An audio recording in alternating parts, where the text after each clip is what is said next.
La postura constructivista, elaborado por Elidet Juárez Moreno. El constructivismo está basado en la teoría del conocimiento constructivista, que postula la necesidad de entregar al estudiante las herramientas necesarias que le permiten construir sus propios procedimientos para resolver una situación problemática, lo que implica que sus ideas puedan verse modificadas y ante ellas un nuevo aprendizaje.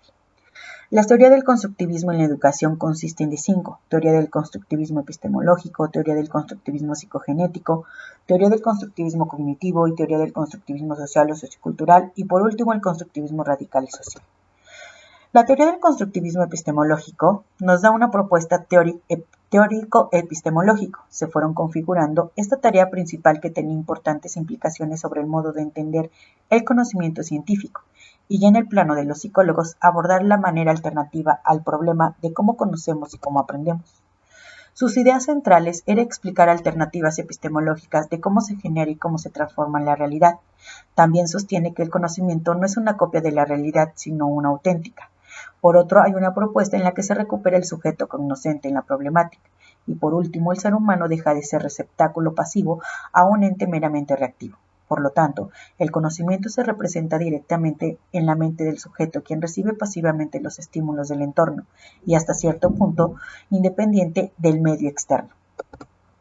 Otra de las teorías es el constructivismo psicogenético. La principal meta de la educación es crear hombres capaces de hacer cosas nuevas y no simplemente de repetir lo que han hecho otras generaciones. Jean Piaget.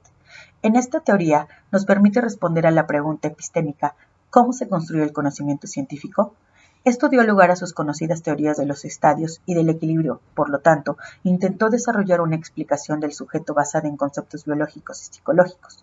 Su propósito principal fue postular que el niño construye el conocimiento a través de muchos canales: la lectura, la escucha, la exploración y el experimentando su medio ambiente.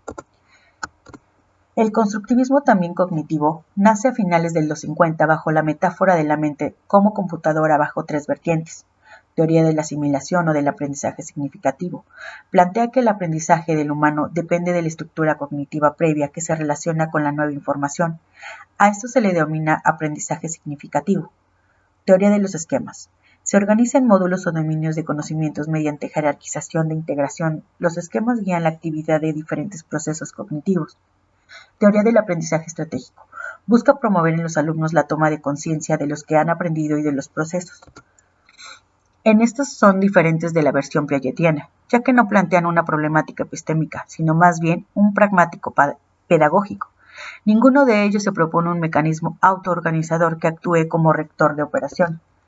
Otra de las teorías es el constructivismo social o sociocultural. El individuo no es la única variable en la que el aprendizaje, su historia personal, su clase social y consecuentemente sus oportunidades sociales forman parte integral del individuo.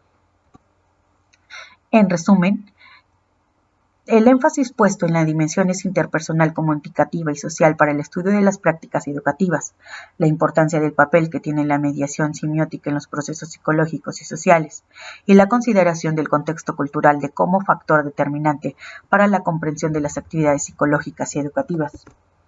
Otra de las teorías es el constructivismo radical y social.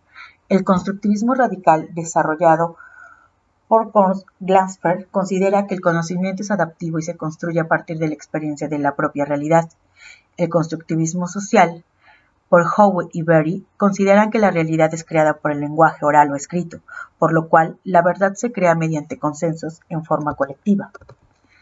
Como conclusión, revisando cada teoría constructivista, puedo decir que lo que se pretende con ellas es que los estudiantes se vuelvan reflexivos, autónomos de acciones y pensamientos sin seguir un patrón de aprendizaje, ya que ellos deben de aprender conforme a su ritmo de desarrollo, permitiéndoles reestructurar la información recibida ajustándola a sus necesidades. También esto conlleva al sujeto a tener ideas distintas, pues esto depende de su contexto, pues tiene mucho que ver con la educación recibida desde casa, costumbres arraigadas, así como su postura socioeconómica, permitiendo construir su propia enseñanza. Gracias.